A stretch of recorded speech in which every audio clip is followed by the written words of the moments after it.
Então, além desses pensamentos com relação ao papel da sensibilidade e à contemplação, Aristóteles considerava que o saber ele era subdividido, ele tinha diferentes tipos, indo dos mais simples e inferiores aos mais elevados. Bom, esses diferentes tipos de saber dizem respeito aos diferentes objetos do saber, aos diferentes modos de explicar esses objetos, de entender esses objetos, e todos eles seriam, cada um deles, uma ciência. Isso ficou bastante fortemente na tradição ocidental, na tradição filosófica ocidental, essa ideia de que os campos do saber eles seriam autônomos, eles teriam particularidades. Mas, ao mesmo tempo, Aristóteles também chegou a um outro resultado importante, que é relacionado a esse, de que, ainda que existam diferentes tipos de saber, existem regras que dizem respeito a todos eles. Existiria uma espécie de... não seria uma ciência, mas uma disciplina do conhecimento, uma disciplina de estudo, que diria respeito ao raciocínio em geral, ao raciocínio independente do seu conteúdo. Essa área passou a ser chamada lógica, era chamada de analítica na época de Aristóteles, e essa disciplina se tornou muito importante porque dizia respeito a todas as ciências ao mesmo tempo. Então, uma vez que as ciências elas se definiam, elas produziam conhecimento se utilizando de raciocínios, esses raciocínios precisariam estar de acordo com esse campo da filosofia que se chama lógica. Então, só uma vez que os raciocínios fossem encadeados logicamente de uma maneira correta, aquele campo do saber poderia se desenvolver. Então, a lógica ela foi pensada por Aristóteles como uma espécie de instrumento da ciência anterior à própria ciência e que toda ciência precisa dela para se desenvolver. Então, a gente passa agora da época antiga, dessa discussão de Platão e Aristóteles, para uma discussão relacionada ao período medieval. O período medieval como um todo teve uma questão de extrema importância e foi estabelecer uma relação de autoridade entre a verdade revelada e a verdade de razão, as verdades descobertas pela filosofia e pela ciência.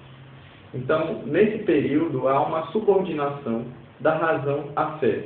A fé tem um papel mais importante, tem um papel primário com relação à razão. Certo? Então, a fé ela deve ser servida pela razão. A razão deve funcionar para explicar aquilo que a fé não explica, mas sempre chegando ao ponto de vista da fé e nunca contradizendo a fé. Então, existe aí uma relação entre o saber racional, o saber filosófico e o saber teológico, o saber da fé, em que há um certo poder, uma certa hierarquia em que a fé está acima da razão. Do ponto de vista prático, isso que dizia respeito ao seguinte: o poder eclesiástico, a igreja como instituição, nessa época, ela tinha a capacidade, ela tinha a autoridade de determinar o que era saber. Ela tinha a possibilidade de, por exemplo, condenar, certo? De dizer que eram equivocadas, graças aos dogmas da fé, certas ideias dos filósofos, dizer que certas concepções eram necessariamente verdadeiras, justamente porque estavam em concordância com a fé cristã, com a fé religiosa. Mas isso não queria dizer de forma nenhuma que nesse período não houve um desenvolvimento da investigação racional, ou não houve uma tentativa de avanço daqueles conhecimentos que eles estavam desenvolvendo, de pesquisa com relação às várias áreas do saber, já elencadas por Aristóteles, pelos antigos. Então, houve sim preocupações científicas legítimas nessa época, houve inclusive muitos desenvolvimentos técnicos. A gente tem que afastar uma visão de que o período medieval, o período das trevas, o período francamente irracional, isso não existe.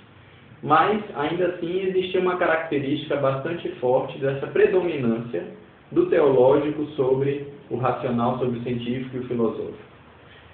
A gente vai ver que a Revolução Científica, então, esse período que vem depois da época medieval, durante começa no Renascimento e se estende durante a Idade Moderna, ele vai ter dificuldades com essa ordem institucional da Igreja, que tinha todos esses braços ligados à questão de saber, como por exemplo as universidades eram instituições da Igreja, e na época da Revolução Científica vai haver muita discrepância, muita discordância com relação a essa coisa que foi tão tradicional na época medieval de subordinar a razão à fé.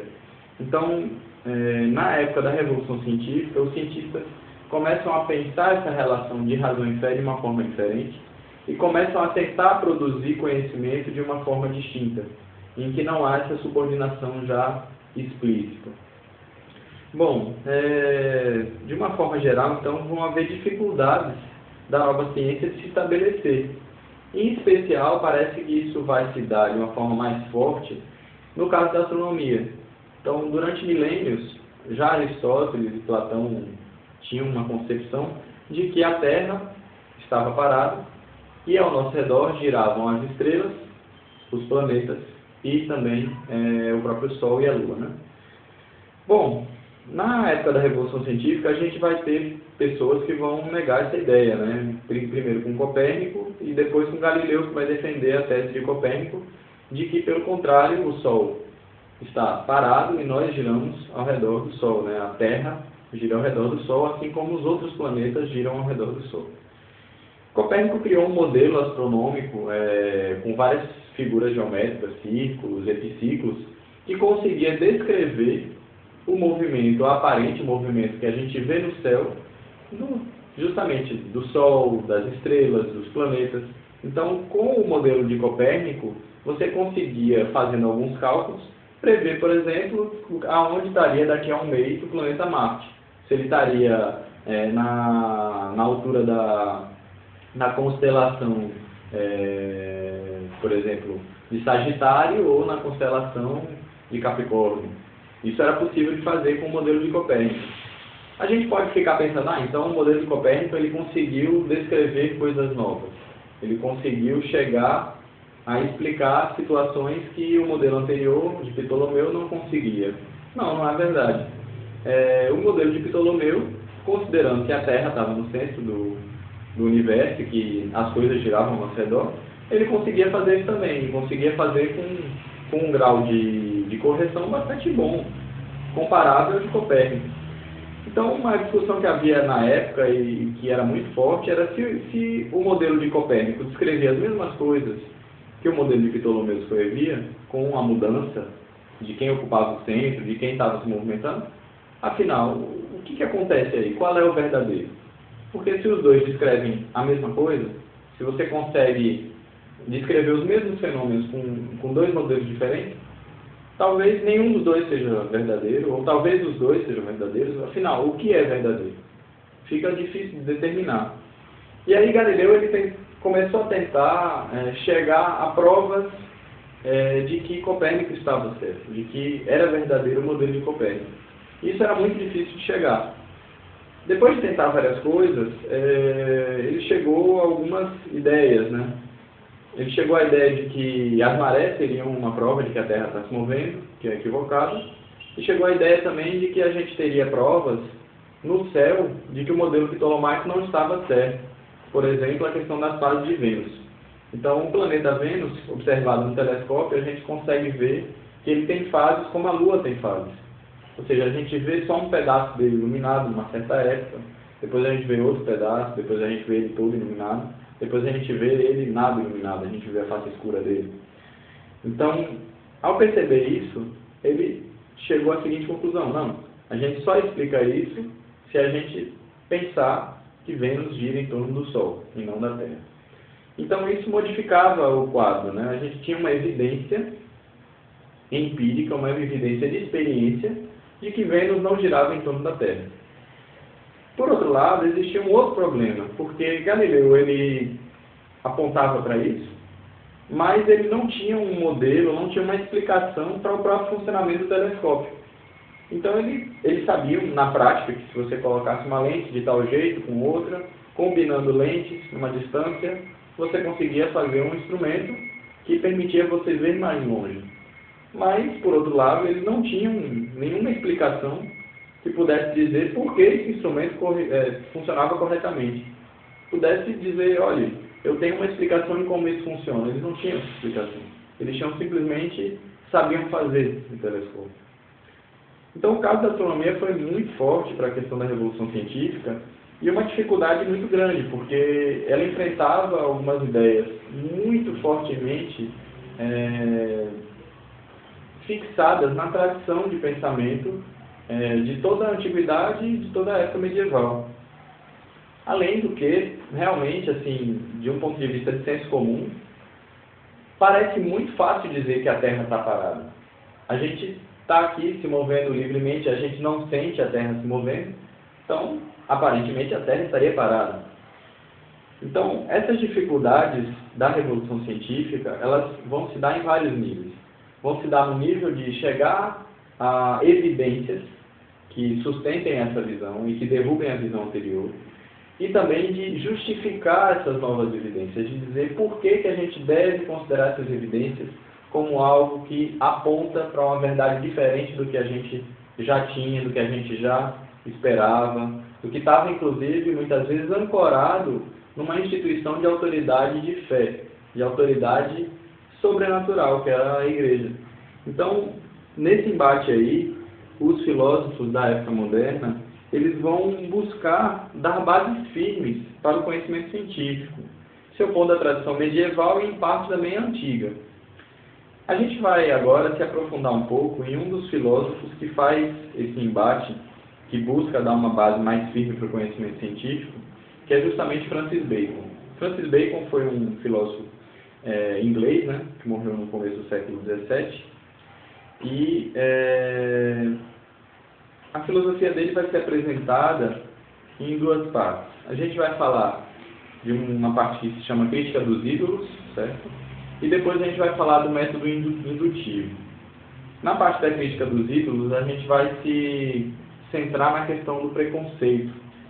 Era bastante comum, não só Bacon pensou isso, nessa época também Descartes pensou isso, que um dos grandes obstáculos à produção do conhecimento, a atingir o conhecimento, era justamente os preconceitos. Então, as pessoas elas têm concepções fixas com relação às coisas, e para que o conhecimento se dê de fato, a gente precisa rever esses preconceitos e principalmente tirá-los do caminho. A gente precisa elaborar os conceitos autênticos, e não simplesmente conceitos prévios, conceitos fixos, conceitos herdados. A crítica dos ídolos, então, de Bacon, é uma crítica de fontes de preconceito. Cada ídolo é uma fonte de preconceito. Então, assim como o cristianismo, numa época muito antiga, no começo, ele tinha criticado os ídolos pagãos, que seriam falsos deuses, né, basicamente. Bacon vai criticar aquelas falsas fontes de conhecimento. E aí cada ídolo desse vai corresponder a uma falsa fonte de conhecimento, ou, se vocês quiserem, uma fonte de preconceito. Então, o primeiro dos ídolos que ele critica, a primeira fonte de preconceito entre os seres humanos, seriam os chamados ídolos da caverna, que é aquele tipo de ídolo que corresponde aos erros e defeitos dos nossos sentidos. Então, os nossos sentidos eles podem criar situações que nos iludem, certo? Pensem, por exemplo, numa situação em que a pessoa é daltônica e não consegue diferenciar o vermelho do verde. Então, é muito fácil que ela ache, por exemplo, que um sinal de trânsito tem duas luzes da mesma cor. Só que isso não é a verdade. É uma condição que deriva do fato de que os sentidos daquela pessoa levam ela a crer isso, certo? Então, um primeiro obstáculo a ser removido quando você quer obter conhecimento para Bacon é ter cuidado com a possibilidade de que os seus sentidos tenham erros e defeitos, certo? Então, a primeira coisa a se remover do caminho do conhecimento é remover as fontes de erros dos sentidos relacionadas à imperfeição básica desses sentidos. Um segundo patamar aí seriam os ídolos do fósforo. que seria a crítica de uma outra fonte de preconceito. São os vícios de linguagem, basicamente, e das relações com os outros. Então, quando a gente está em relações humanas, relações discursivas, tem uma série, por exemplo, de jargões, de vícios de linguagem, como, por exemplo, fórmulas preconcebidas que são repetidas e repetidas à exaustão, como, sei lá, filho de peixe, peixinho é, esse tipo de ideia que é veiculada na linguagem e que às vezes vira uma espécie de vício que a gente diz e nem pensa sobre se aquilo é realmente verdade, e toma aquilo como uma espécie de verdade que todo mundo reconhece, certo? Então, os vícios de linguagem, aquelas fórmulas batidas na linguagem das pessoas, seriam uma das coisas que impede o nosso conhecimento. Uma vez que a gente acredita nessas coisas, simplesmente porque a gente sempre ouve elas, a gente fica impedido de atingir um conhecimento que estaria além dessa barreira, né? O terceiro tipo de ídolo, que são 4 tipos, né, são os ídolos do teatro.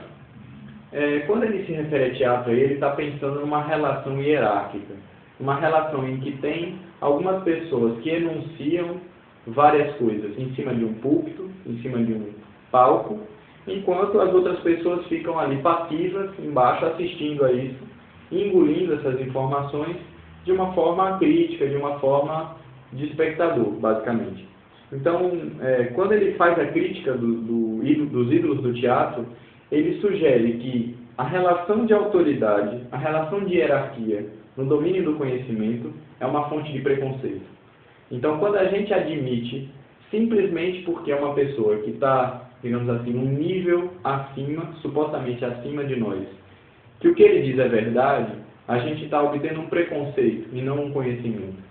Então, a relação de autoridade é vista aí como um problema para o conhecimento. Essa é uma crítica bastante importante no contexto, porque a Igreja tinha uma autoridade política, moral, muito grande nessa época. Inclusive, autoridade sobre o funcionamento das próprias universidades, né? Então, criticar a relação de autoridade como fonte do conhecimento é criticar a pretensão, de certa maneira, da Igreja Católica de dizer o que é conhecimento. E aí, no lugar disso, a gente vai ver que Bacon ele pensa numa forma de conhecimento construída a partir da observação. Bom, o último dos ídolos que ele critica é o chamado ídolo da tribo. E essa figura remete à própria natureza humana, às condições de vida específicas dos seres humanos. Então, os seres humanos eles viveriam como que em tribos, em comunidades fechadas, que essas próprias comunidades, pela natureza da vida delas, elas têm certas concepções. Então, a gente precisaria tentar vencer essas especificidades, esse caráter imediato da nossa vida mais cotidiana para obter conhecimento. Obter um conhecimento que não diz respeito às nossas condições específicas de vida, mas diz respeito a uma coisa em geral, a uma observação que poderia ser feita por qualquer pessoa em outra situação de vida, em outra condição da sua organização social, da sua organização comunitária. Então agora a gente vai para a segunda parte da contribuição de Bacon à teoria do conhecimento, que enquanto ele fez essa crítica dos ídolos, essa crítica das fontes de preconceito, como uma espécie de parte negativa ou destrutiva da filosofia dele, de dizer o que não serve como fonte do conhecimento, na segunda parte, essa parte relacionada ao método indutivo, a gente vai pesquisar o que ele buscou como aquilo que serve para obter conhecimento, ou seja, a parte positiva, afirmativa. Primeiramente, a gente vai ver que o método indutivo dele tentou se distinguir de um outro tipo de indução que já se conhecia desde a antiguidade, que era chamada indução por enumeração. Eu dei esse exemplo na aula presencial com vocês, de que a indução por enumeração é basicamente você pegar um número grande de casos a respeito de alguma coisa e a partir disso generalizar. Então eu observo, por exemplo, os cisnes, digamos que eu observe o primeiro cisne que seja branco, observe o segundo cisne ele seja branco também, observe o terceiro cisne ele seja também branco e vá assim até o milésimo cisne, certo? O cisne número 1000. E aí são todos brancos, foram todos brancos. E aí eu resolvo generalizar e digo, não, todos os cisnes são brancos. Esse processo ele se chama indução por enumeração. Então eu enumero um número de casos, se pensava que quanto maior o número melhor, e a partir de um número grande de casos eu chego e suponho, certo, de que a generalidade dos casos se dá da mesma forma. A gente sabe que esse tipo de processo tem problemas, porque não é possível você, a partir de um número de casos, você chegar e dizer, olha, todos os casos acontecem da mesma maneira. Mas, por outro lado, se a indução por enumeração ela é muito perigosa de você chegar a um resultado falso, como o resultado de todos os cisnes são brancos é um resultado falso, a indução, ela mesma, via Bacon, tinha a vantagem de que você podia chegar a conhecimentos novos, enquanto que o outro método da dedução não poderia possibilitar isso. Então, o Bacon ele vai procurar criar um método rigoroso de indução, um método de indução que seja menos propenso a esse tipo de problema, que seja mais favorável a uma observação sistemática da natureza.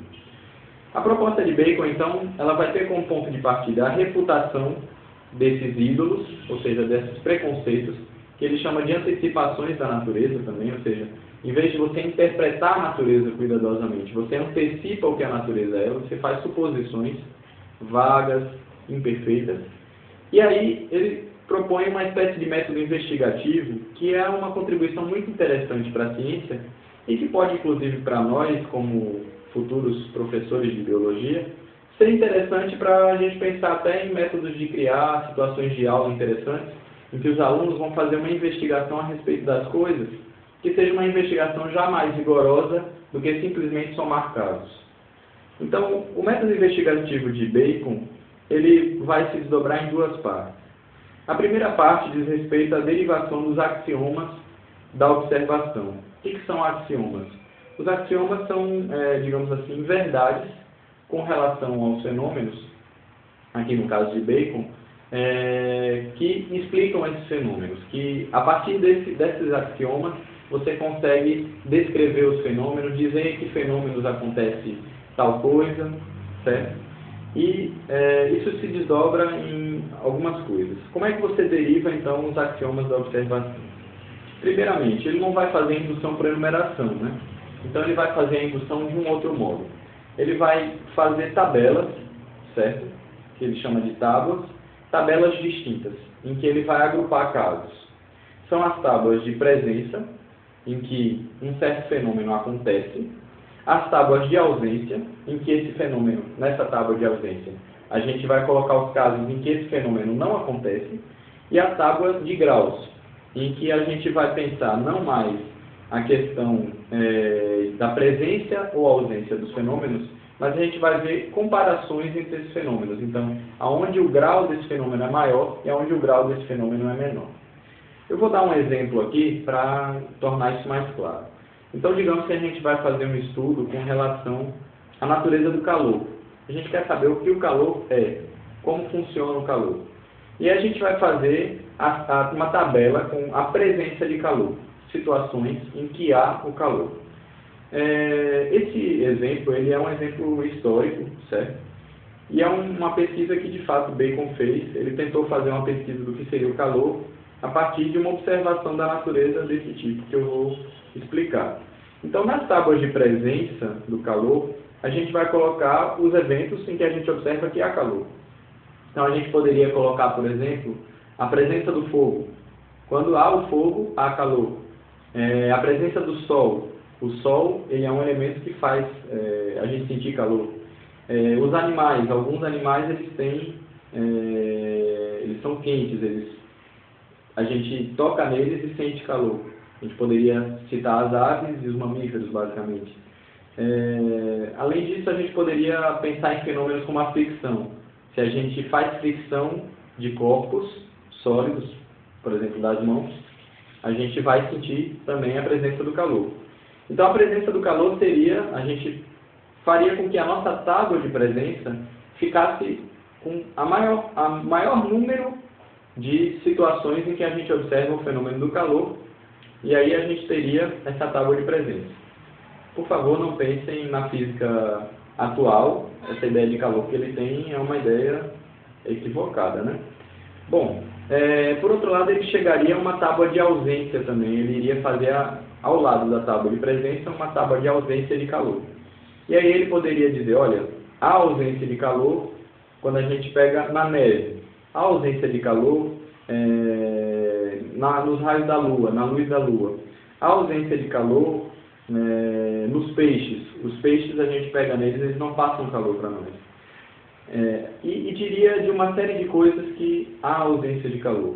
E depois ele poderia fazer ele faria, no caso, uma tabela dos graus de calor, dos fenômenos em que a gente observa diferentes graus de calor. E aí ele poderia pegar aí, por exemplo, o fogo, ele é mais quente, ele tem mais calor do que uma galinha, por exemplo, do que uma ave. Por outro lado, ele poderia dizer que o sol de verão ele é mais quente do que o sol de inverno, ou que o sol de meio-dia ele é mais quente do que o sol das 6 da tarde, das 5:30 da tarde, o sol se pondo. Então, as tabelas seriam essas 3: tabelas de presença, tabelas de ausência e tabelas de graus. E aí como é que vai funcionar? Em vez de ele pegar essas tabelas e tentar fazer uma indução diretamente, ele vai fazer de um modo indireto.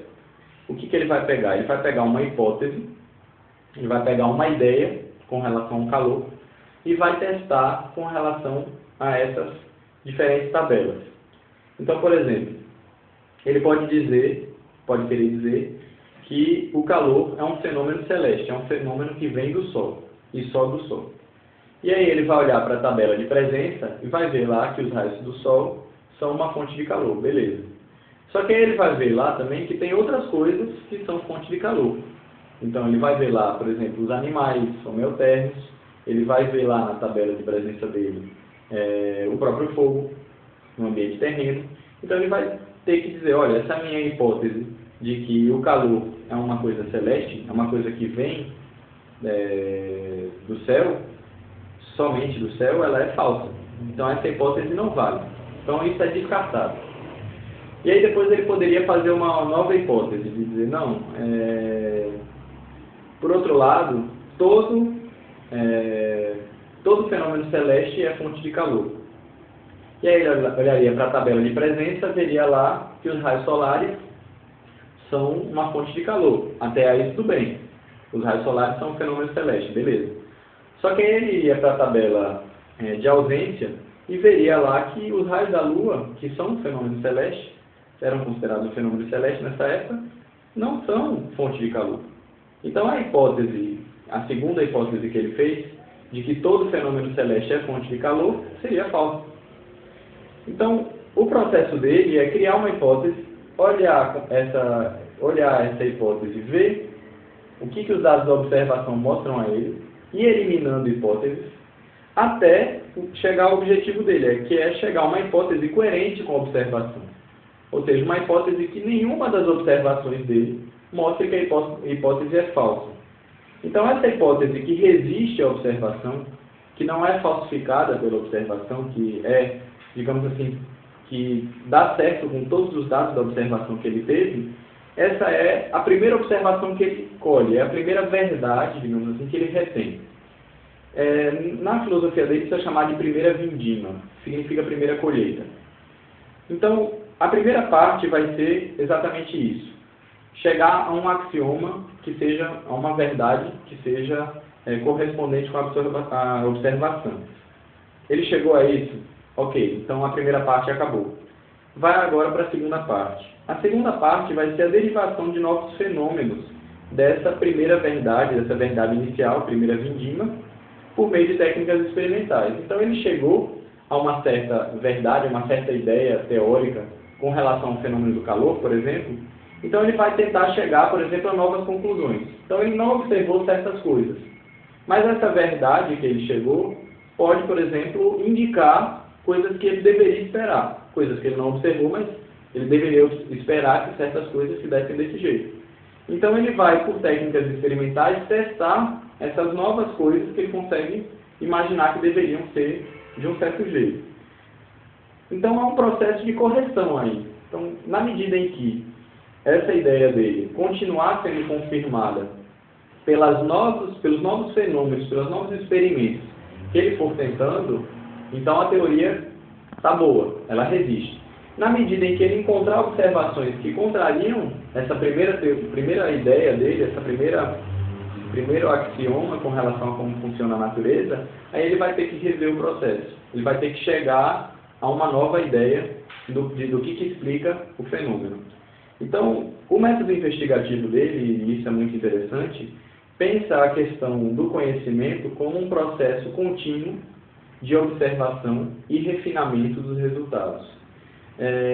E que tem duas finalidades básicas. Uma finalidade ligada à própria questão do conhecimento, a questão do conhecer, seria a descoberta das formas da natureza, da sua estrutura, das leis da natureza, de como a natureza funciona. E tem uma finalidade operativa, que seria a geração de novas estruturas nos corpos. Isto é, o controle, o poder sobre a natureza, agir sobre a natureza. Então, na medida em que eu conheço como a natureza funciona, quais são as estruturas que determinam que a natureza de um corpo, de um tipo de objeto, seja de tal jeito, eu consigo influenciar nesse objeto, eu consigo dar uma nova natureza a ele. Muitos pensadores posteriores entenderam que Bacon já entendia aí que o conhecimento científico tinha um reflexo técnico. Então, na medida em que eu conheço a natureza, eu me torno mais hábil a criar técnicas de controlá-la, de produzir coisas a partir das suas características. O que faz com que a ideia de método investigativo dele e de ciência dele esteja extremamente ligada à ideia de desenvolvimento tecnológico, de desenvolvimento técnico-científico. Bom, a gente vê aí, então, um primeiro método, visto de uma forma um pouco mais aprofundada, pensado pela filosofia para a ciência, em que a gente já pode entender uma relação possível entre ciência e filosofia, em que a filosofia tenta dar bases para a ciência, tenta não só explicar a ciência, como também refinar aqueles processos em que a ciência se desenvolve e explicar melhor como é que a ciência pode chegar a resultados mais firmes e mais interessantes. Bom, como vocês viram, a nossa aula de hoje, então, percorreu algumas questões relacionadas ao conhecimento e a gente chegou agora a esse nosso primeiro objetivo de falar de propostas metodológicas, de propostas de concepção de ciência entre os filósofos, agora falando de Bacon. A gente vai ver na nossa avaliação, vai ser pedido alguma coisa específica sobre Bacon com relação a esse método investigativo dele, e vocês poderão ver aí também na página, a gente está postando junto a essa primeira aula, um material escrito, certo, sobre Bacon, vocês poderão consultar, em especial aquele resumo que vai estar junto do material aí, com relação ao pensamento de Bacon, certo? Uma espécie de resumo esquemático, que tem basicamente o que eu disse na aula de hoje. Bom, pessoal, então a gente fica por aqui por enquanto. Esperem a próxima postagem e bom estudo.